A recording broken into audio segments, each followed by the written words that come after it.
শেরপুরে জামায়াত নেতা রেজাউল করিমকে হত্যার ঘটনা নির্বাচন বানচালের ষড়যন্ত্র হিসেবে দেখছেন দলটির সহকারী সেক্রেটারি জেনারেল এহসানুল হক জুবায়ের।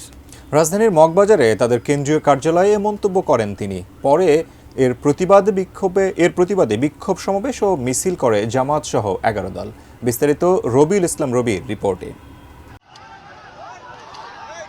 বুধবার শেরপুর ঝিনাইগাতীতে সহকারী রিটার্নিং কর্মকর্তার নির্বাচনী ইশতেহার পাঠ অনুষ্ঠানে গিয়েছিলেন শ্রীবর্দী উপজেলা জামায়াতের সেক্রেটারি রেজাউল করিম। এ সময় বিএনপির সঙ্গে সংঘর্ষে গুরুতর আহত হন তিনি।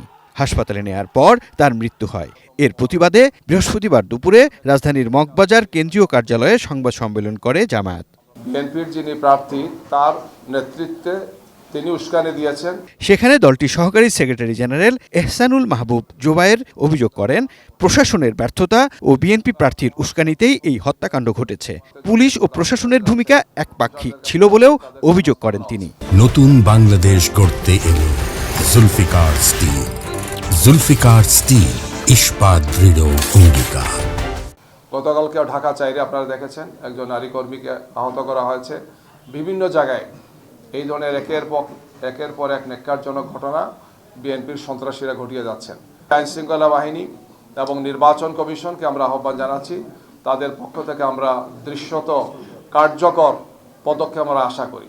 অন্যথায় দেশবাসীকে সাথে নিয়ে আমাদেরকে এই সন্ত্রাসীদের বিরুদ্ধে, খুনিদের বিরুদ্ধে আমাদেরকে জনপ্রতিরোধ গড়ে তুলতে আমরা বাধ্য হব।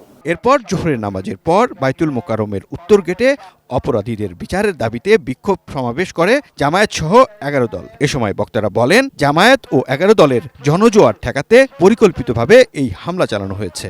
নেতারা হুঁশিয়ারি দিয়ে বলেন, জামায়াতের ধৈর্যকে যেন দুর্বলতা ভাবা না হয়। ঐক্যবদ্ধ থাকুন, আজাদের মিছিল চালু করুন, পলাশির প্রান্তরে চলুন। আমরা চাই একটি নতুন বাংলাদেশ। আমরা ধৈর্য ধরেছি, তার অর্থ এই না আমরা ঘুমিয়ে গিয়েছি। 12 তারিখের নির্বাচনকে যারা ভয় পেয়েছে তারাই এখন খুন করে জনগণকে ভয় পাইয়ে দিতে চায়। সুষ্ঠু নির্বাচন নিশ্চিত করার জন্য পদক্ষেপ নেন, সন্ত্রাসীদের গ্রেফতার করুন। সমাবেশ শেষে মিছিল নিয়ে শান্তিনগর প্রদক্ষিণ করেন তারা। রবিউল ইসলাম রবি, এটিএন নিউজ, ঢাকা।